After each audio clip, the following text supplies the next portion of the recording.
Today was my 21st birthday. I woke up to sunlight streaming in, the smell of chocolate cake, and the sound of my family laughing downstairs. The house was decorated, full of balloons and life, but one thing was missing. One person was missing. My best friend Ryan.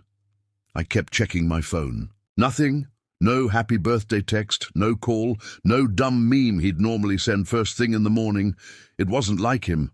Downstairs, the party was in full swing. Friends were chatting, music was playing, but all I could see was the empty chair next to me, the one Ryan was supposed to be in. He had never missed a single birthday, not once in 10 years. My mum put a hand on my shoulder. "Maybe he's just running late, sweetheart," she said, trying to reassure me, but a knot of dread was tightening in my stomach. I knew something was wrong. This wasn't just late. Later that night, long after everyone had gone home, I was in my room, the glow of my phone, the only light.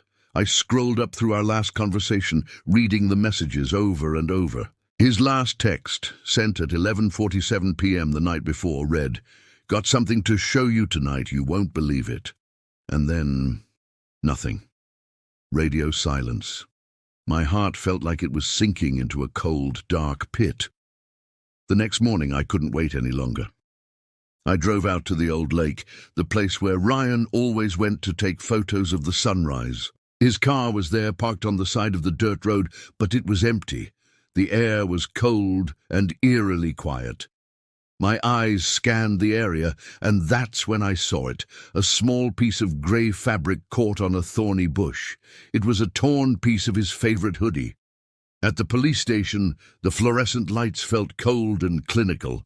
I explained everything to the officer, trying to keep my voice steady as I filed a missing person report. "We'll do everything we can," he said, taking the photo of Ryan I brought. As I walked out, clutching a copy of the report, my gut screamed at me. This wasn't just a case of a guy getting lost in the woods. This was something else, something much worse. I barely slept. Then at 3 a.m., my phone buzzed on the nightstand, jolting me awake. One new message from an unknown number. My hands were shaking as I opened it. It was a photo. My birthday cake, sitting on the kitchen counter from the party. But as I zoomed in, my blood ran cold. In the dark reflection of the window behind the cake, Ryan was standing there.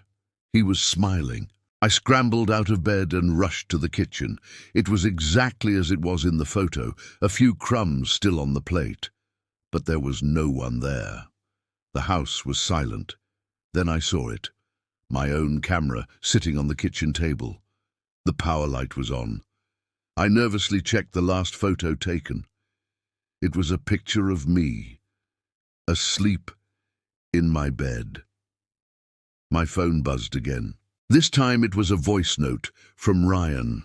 I pressed play, my heart pounding against my ribs. His voice came through, but it was distorted, full of static. "Ethan, I found something. Don't come looking for me." The static crackled, and then a faint whisper, barely audible. "Behind the photo." My mind raced. Behind the photo. I ran back to my room, my eyes landing on the framed picture of me and Ryan on my wall. With trembling hands, I pulled it down.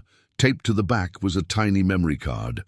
I slammed it into my laptop, and a video file immediately opened. It was Ryan in the woods, his face lit only by a shaky flashlight. "If you're seeing this," he stammered, his eyes wide with fear, "I didn't make it out."